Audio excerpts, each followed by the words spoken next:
right, we're going to do gratitude part 2. And this has to do with changing the way you think about things. Wait a minute, there's a comment. Let me see what the comment says. I write down what I'm grateful for at the end of the day, wins of the day, and also think about what I'm grateful for as I wake up in the morning. I can breathe, watch the sun rising, hear birds chirping. That's beautiful. Absolutely. So yeah, the more you incorporate this, the better. Thank you so much for the comment. That was from Benita. Thank you so much. Yeah, that's an excellent suggestion. The more grateful you are, the better. And the more you'll see things, the more expansion you will see. So in part 2 of gratitude, and that comment does, exactly with where we're going now. Another thing that you may want to do when you're practicing gratitude is start to express thanks for things that you want, but you don't have yet. And doesn't matter what it is, but start thanking, expressing it as if you already have it. And that may be sort of a different concept, but and if you're not sure how that would look, it would be something like, say you're struggling with a health issue. You could say, I am so happy and thankful that I am in good health, that my heart functions, my cells are all aligned as they were designed to. Any issue in my health and my body has been resolved, and I'm so happy and grateful and thankful that I am able to talk and run and resume all activities completely. Something along those lines. And if it's a difficult, if that takes a quantum leap for you, it's not really. I mean, there are. We can get into the psychological part of this, which is fine. But let me back up by saying it this way. Beliefs are really decisions. That's really what a belief is.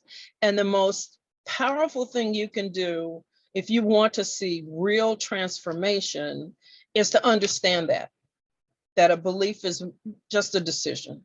That's all.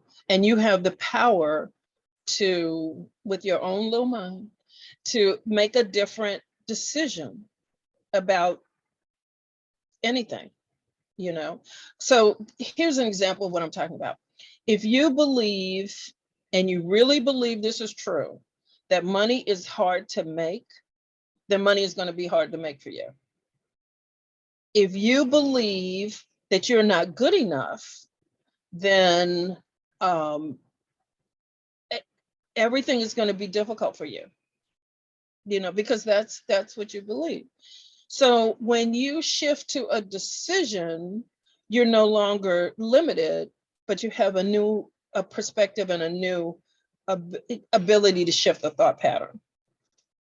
When you decided the money was hard to make, and that can be something, some of these things come from our parents and grandparents. They were handed down, because I know I heard for years from my father, money doesn't grow on trees, or the only people with, rich people, in order for them to have money, they had to do something bad, because, and associating money with bad things, So a lot of us have limiting beliefs that we grew up with around money. And what I'm suggesting to you is that you have the power and the ability to change that.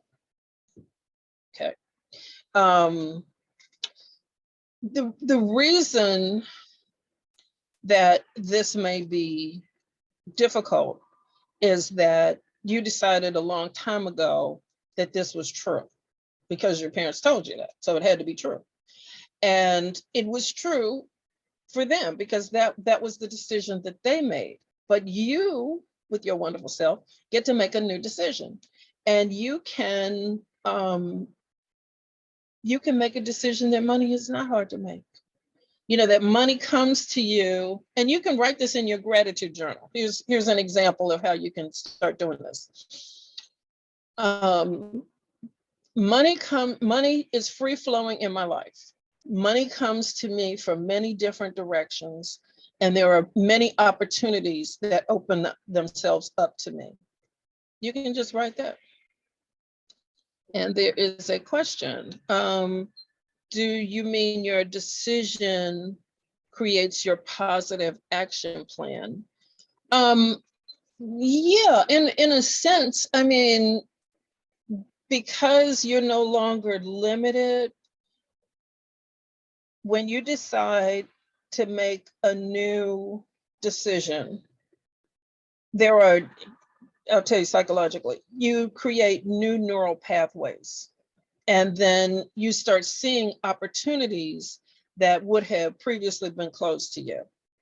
So that's kind of how it operates. When you decided money was hard to make, your brain agreed with you and said, oh, well, I'll continue to show you evidence of that. Money is hard. So those neural pathways are engaged.